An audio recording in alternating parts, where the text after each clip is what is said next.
hurdle stitch, which is a great textured stitch pattern only consisting of knits and purls. This stitch does not tend to curl, and it looks the same on both sides. So this is a reversible knitting stitch. We're going to be looking at how to knit the stitch flat, just like this here. We're also going to be discussing how to knit it in the round. There's only one row change for that. And I'll also show you an easy way to work this stitch in the diagonal. Are you ready? Let's get started. First, let's discuss how to knit the hurdle stitch flat. Now, it's a very easy stitch pattern, and the first 2 rows are simply to knit. So if you're new, I'm going to show you how to complete the knit stitch. You just insert your needle underneath this loop from front to back.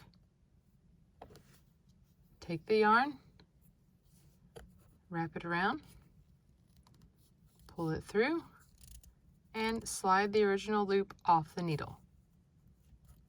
Insert, loop, pull through, and slide the loop off. So for the first 2 rows, you'll just knit all the way down, turn and knit all the way back, and then I'll show you how to work the last 2 rows. Here are my first 2 rows that have just been knit.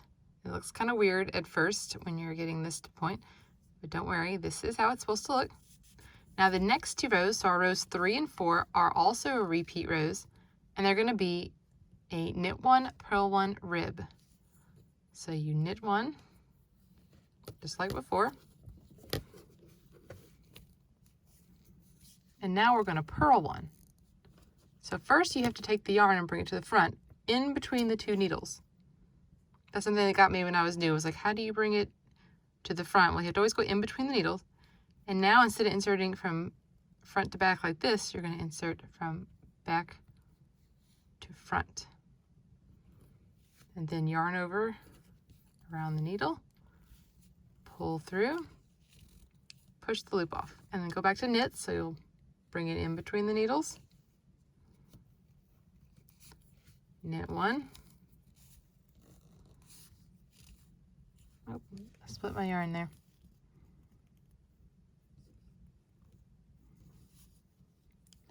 All right, and now purl 1. Bring it in between. And you just do that all the way across, and then you also will come back and do that for row 4. And then you just repeat row 4. So knit a row for 1, knit a row for 2, knit 1, purl 1 for rows 3 and 4. I'm going to do several rows, and then I'll come back and show you how that pattern looks. All right, I've done 3 of the pattern repeats here, and you can see the pattern really showing up. We've got our little purl bumps from our garter stitch rows, and then we have our ribbing rows, and you can see they just alternate. So it's like little hurdles, hence the name. And this is how to work it flat. Now there's only one difference when you're working it flat versus in the round. Both of them you cast on in multiples of 2, so an even number. But if you were working this in the round and you knitted 2 rows, you would not get these purl bumps because you're always looking at the right side. So the difference here is going to be you'll knit the first row, purl the second row, and then row 3 and 4 are still the knit 1, purl a round. There would be rounds in this instance. So knit 1 round, purl 1 round, and then work 2 rounds of knit 1, purl 1. So that's how you would change this pattern just slightly so that you could work this stitch for a hat or mittens or some different way there. You can see the stitch does not curl, doesn't have a tendency to curl. I think it's nice and flat, and it makes a really nice texture stitch that's easy for beginners. Now for our last tutorial part, we're going to look at how to work this stitch in the diagonal. When working the hurdle stitch in the diagonal, you're going to start with just 2 stitches right here on your needle. So I cast on one, and then I use the knit cast on to get another one there. You're going to knit in the front and back of each one, so you knit into the front like normal,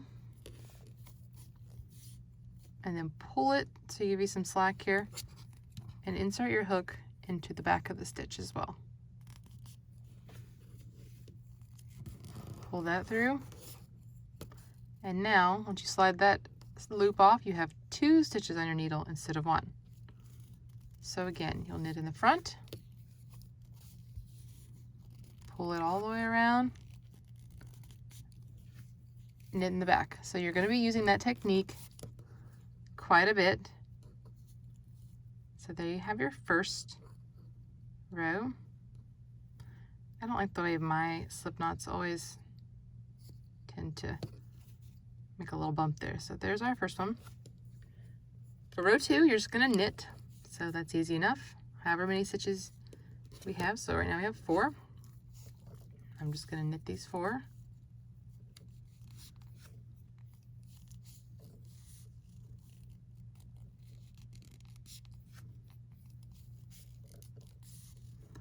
Okay, here we go, last one. And for row 3, on your odd rows, you're always going to increase.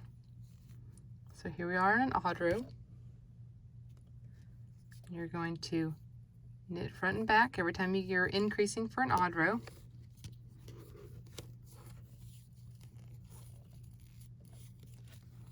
And now, because row 3 of the hurdle stitch pattern is knit 1, purl 1, we're going to do that. Now, you would do it all the way till you get to the last 2, but here, to the last stitch, but here we only have 2, so that's easy enough.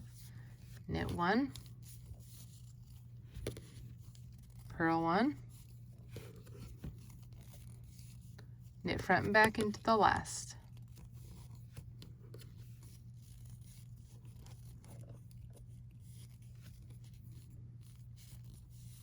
Okay, and you're increasing by 2 stitches every time. So now we have 6. And row 4 is just going to be knit 1, purl 1 to keep with the row 4 of the hurdle stitch.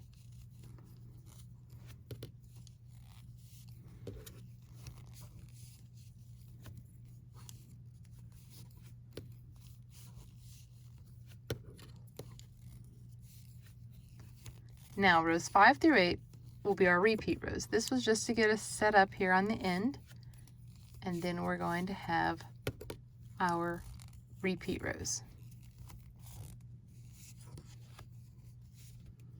Okay, you can see that it's growing, and this is right at our corner. Row 5 is an odd row, so we will knit front back, knit to the end. Now, right now we only have 4, but as it grows, you would just keep knitting on when you repeat row 5, knit, and then knit front back here. And that'll be row 5. I'm not going to show every step of these rows because we already kind of did that here. So knit front back, knit to the last stitch, knit front back, and you will have added 2 stitches. When you get here, row 6 is always just going to be to knit, so just knit these stitches all the way across. When you get to row 7, we're ready for that knit 1, purl 1. And so what we're going to do is you're going to increase, so knit front back, knit 1, purl 1, knit 1, purl 1, knit 1, purl 1, and then increase right here with a knit front and back and add 2 stitches to our row.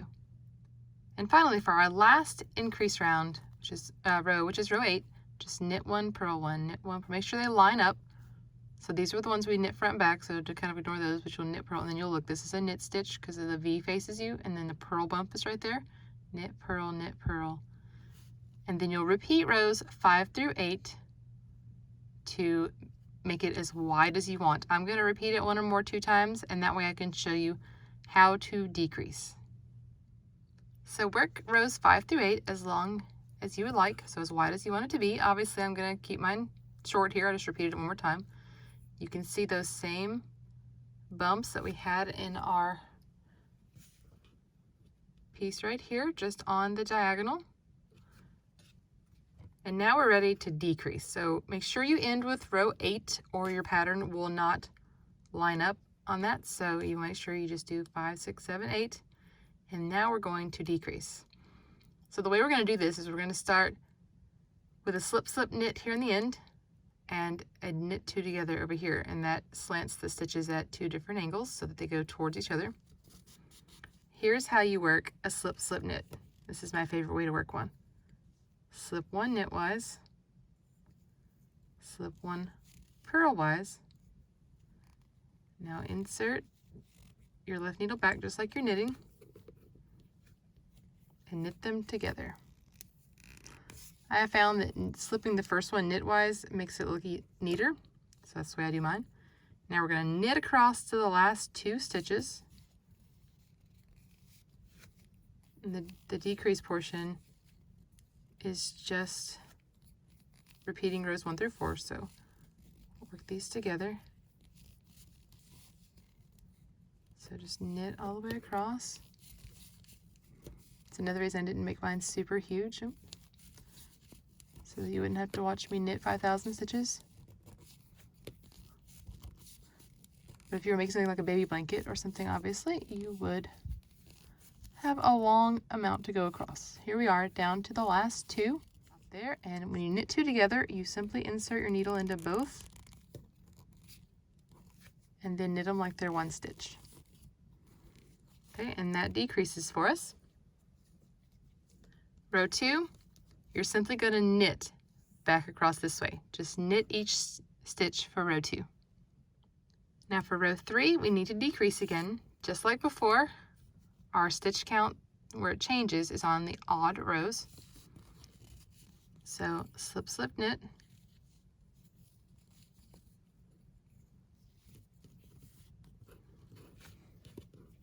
And since this is row 3 of our pattern, we're going to knit, purl, knit, purl. Repeat that to the end and knit 2 together. For our final decrease row here, we're just going to purl, knit. Now this changed from the regular knit purl because we decreased here, and you can see this next stitch is a knit. So purl, knit, purl, knit. Always look for the little purl bump and make sure you're purling the same one. Purl, knit, all the way across to the end, and then you just repeat rows 1 through 4.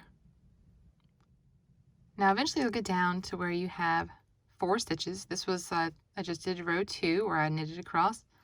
So now row 3 has you slip, slip, knit, and then work in the knit 1, purl 1 till you get to the last 2. Well, obviously there are only 2 there, so you're going to slip, slip, knit, and knit 2 together, and then there will only be 2 stitches, and you just knit those together and fasten off, and you will complete your working in the diagonal. So I have my single stitch left here, and I'm just going to pull it through the loop to fasten off, just kind of like a crochet thing where you fasten off 1 stitch. And here is my diagonal. Now if they do a little step decrease a bit, this side was a little more, and I kind of pulled on it and it put these back in place, but you can see that this stitch is now on the diagonal. And so that way if you want to work it for something that has a diagonal, you can definitely do that. You could put a different border on the outside of this and then just put the decreases between this stitch pattern and the border, maybe some garter stitch. That would look nice. But you definitely can do it, and I wanted to show you all the different ways that the hurdle stitch could be used. They could be knit flat in the round and also on the diagonal. So I hope you've enjoyed this tutorial, and come visit us at love.life.yarn.com for more than 200 free patterns and tons more tutorials. Hope to see you there. Thanks for watching. We'll see you next time.